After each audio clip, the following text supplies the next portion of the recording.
بازم متوجه میشی که چرا پس کسی جلوی اینا رو نگرفت، چرا این همه قطعنامه اومد بیرون، این همه بازیای حقوق بشری اومد بیرون، ولی هیچ کدومش به سرانجام نرسید و همچنان حکومت داره کار خودشون میکنه و تازه از این همه بسته بودن به نفع خودشون دارن استفاده میکنن.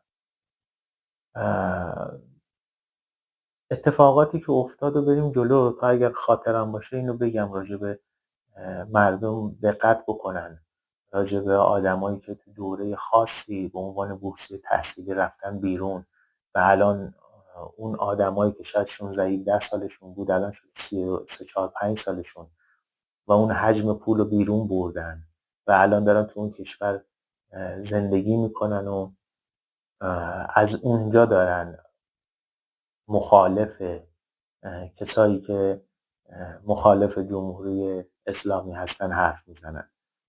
اونا هم جای بحث داره و اینی که کل صحبت راجع به اینه که دیدگاه رو عوض بکنیم، فقط اونجوری نگاه نکنیم که چه اتفاقاتی داره تو ایران میفته.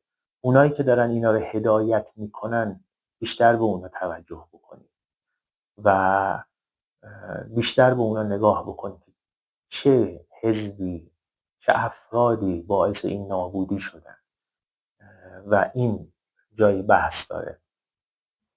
اتفاقاتی که تو ایران افتاد از نظر من به عنوان یه آدم معمولی نگاه کردن، دهه 60 با اون همه جنایات حقوق بشر کاری نکرد، مرتب سازمان ملل قطعنامه میده و هیچ تأثیری هم نداره و تنها تأثیری که ما دیدیم و داشت به نتیجه میرسید و باز دموکرات‌های آمریکا اجازه ندادن، زمانی بود که برای اولین بار ترامپ اومد و اون تحریم‌های واقعی رو انجام داد، نه از اون تحریم‌هایی که انجام میشه کاغذی ولی پشت پرده مبادلات تجاری راحت، مبادلات نفتی راحت انجام میشه دیگه. مردم معمولی اینا رو میدونن و یه زبونشون هست، مثل از قدیم هم بوده، مثل این که میگن هر چیزی زیر سر انگلیس هاست. الکی نیست. گروه زیادی از مردم وقتی یه حرفی رو میزنن یعنی به یه باوری رسیدن و حس میکنن دخالت رو. دهه 60 با اون همه جنایاتی که انجام شد و هنوزم درگیرشن و فکر میکردن به مرور زمان به فراموشی سپرده میشه، نشد. حالا از خودزنی‌های جمهوری اسلامی تا جنگ ساختگی ایران و عراق که قرار بود به خاطر اینکه جمهوری اسلامی بمونه چند وقت ادامه پیدا بکنه و بعد سر تهش رو هم بیارن، ولی خب این داستان 8 سال ادامه پیدا کرد. جنگ 8 سال ادامه پیدا بکنه. خب مشخصه یه داستانی پشت این قضیه هست و ما جنگ 8 ساله نداریم. مثلا آدم تعجب میکنه 8 سال اصلا روزا و هفته و ماها رو بذاری کنار هم. جالبه و جالبتر اینجاست که اون دوران الان کشور اسرائیلی که خیلی هوای مردم ایران رو داره و دنبال حقوق بشر توی ایرانه، مثل همون داستان دموکرات‌های آمریکا. من یه جا توی به قول معروف شبکه خبری خیلی معروف، من اسما رو نمیارم چون اینجوری راحت ترم، چون اونا رو به عنوان اراذل اوباش میدونم، اراذل اوباش رسانه‌ای. اونجا گفته بودن که تو دوران جنگ ایران و عراق بازم به بهانه یه داستان دیگه اسرائیل اسلحه میفروخته به ایران و هست، میتونیم بریم بخونیم،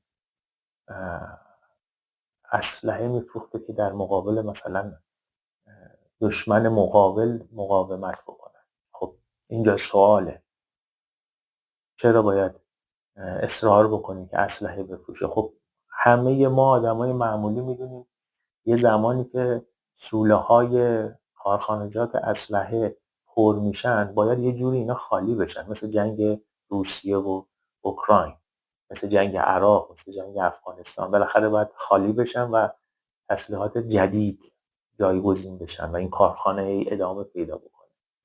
داستانش. برای همین هر چند سال یه دفعه یه جنگ‌های بی‌دلیلی اتفاق میفته. ولی اینی که مثلا کشوری دلش برای ایران بسوزه یه حرف مسخره است.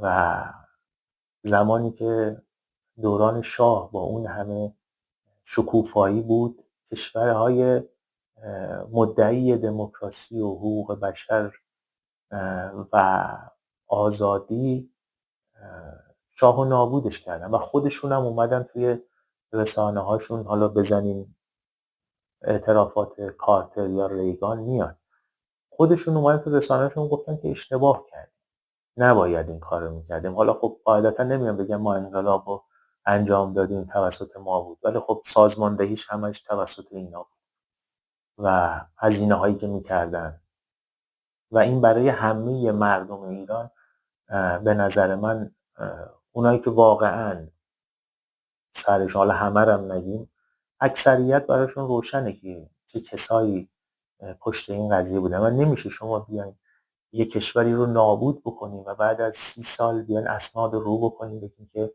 ما کردیم و اشتباه کردیم. خب قاعدتا باید به اون کشورها غرامت بدیم و غرامت سنگینی هم بابت جنایتی که کردیم بدیم و شاید دادگاه باید نظر بده نسبت به این موضوع، اگر دادگاه عادلانه که این دنیا باشه. برگردیم اون دهه 60 اون اتفاقات افتاد، اون همه جنایت، مخالفا بودن، موافقا بودن، جنگ بود، فلان بود، این همه انسان کشته شدن، اتفاقی نیفتاد. بیایم یکم بالاتر، جزئیات اون تحلیلگرهای شبکه‌های وابسته به دولت‌های آمریکا و انگلیس و حالا اروپا، اونا تحلیلگراشون میان قشنگ بعضیشون میگن یا مستندات میاد بیرون خیلی جزئیات بیشتری میده، ولی بیام بالاتر کوی دانشگاه میشه. این همه فیلم اومد بیرون، بچه‌ها رو از پشت بونا پرت میکردن پایین، این همه جنایت، این همه فلان، تصاویر اومد، هیچ اتفاقی نیفتاد، باز 4 تا قطعنامه فلان و اونم یه جنایت دیگه. میایم بالاتر، جنبش سبز مثلا، باز اونجا سال 88 اون همه جنایت شد، داستان نداغ و سلطانم بود، یه آدم معمولی، دختر معمولی که توی حالا معروف خیابون بود به اعتراض اینی که مثلا رأی کجاست، بیاد یکی راحت بیاد با تیر بزنتش و اینقدر راحت. معمولا جنایت برای همچین سیستمای راحت و بی دلیل، یعنی آدمایی که کشته شدن هیچ کدوم نمیخواستن کشته بشن که حالا لقب شهید رو برای اونا بذارن یا بگن در راه خدا کشته. نه، کسی نمیخواست کشته بشه، کسی نمیخواست دستگیر بشه، فقط اومده بودن بگن رأی من کجاست و اون همه بلا سرشون اومد که از همون سال به بعدم شبکه‌های مختلف اومدن توی لندن یکی یکی مثل قارچ سبز شدن، چون سیستم عوض شده بود و قرار بود یه سری اتفاقات بیفته و باید سیستم ذهنی آدما رو هم عوض می‌کرد. اون همه جنایت اونجا شد و هنوزم که هنوزه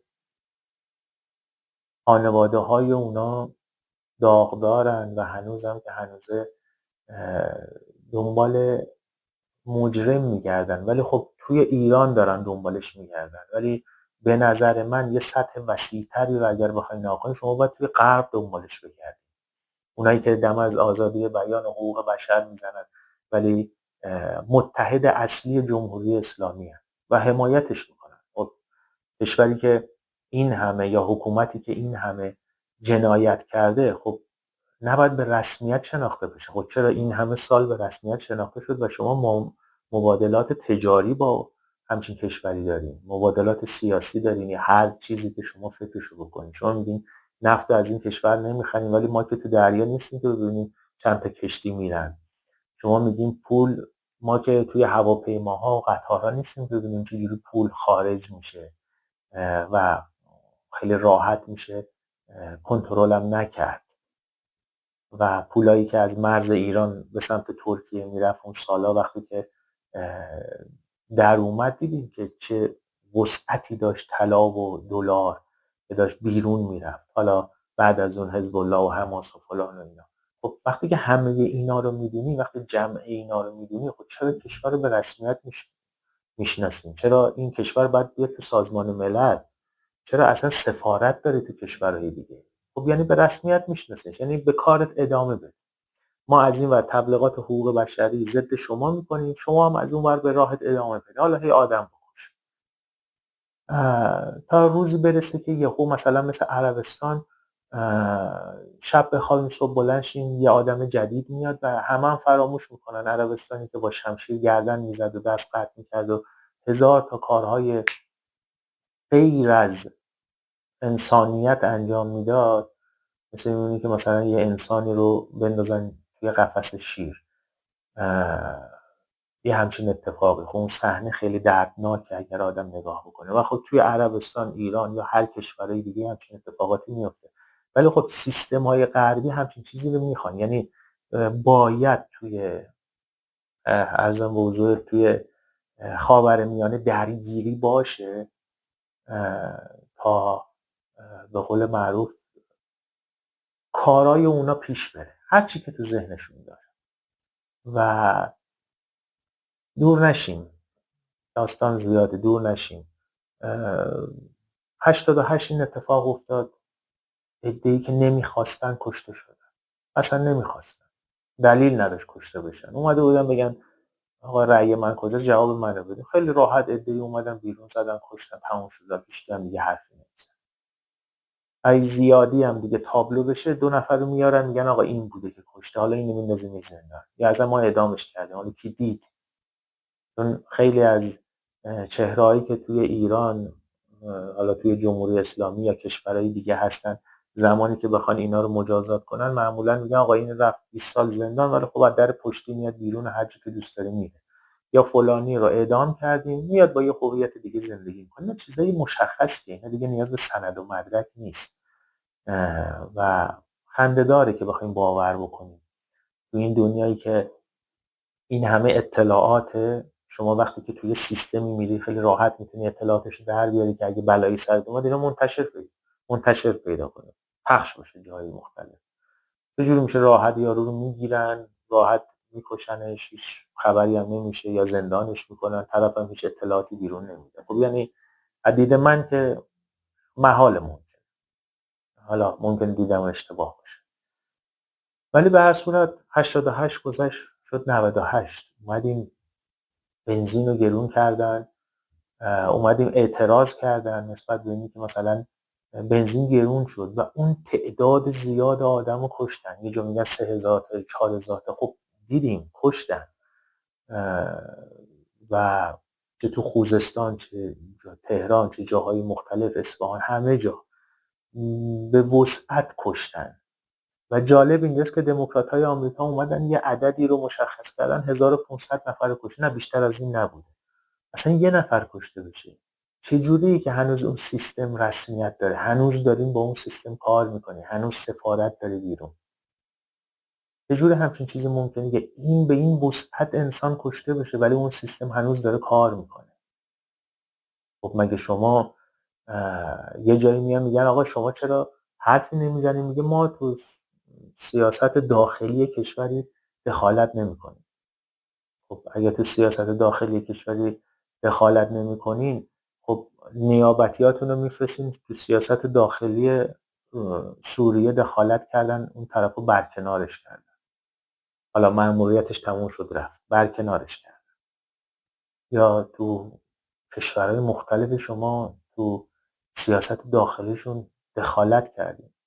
کسی که میگه که من پاسدار حقوق بشرم، من دنبال آزادی هم، وقتی بدون آزادی توی کشوری داره نقض میشه، اونم به صورت آشکار،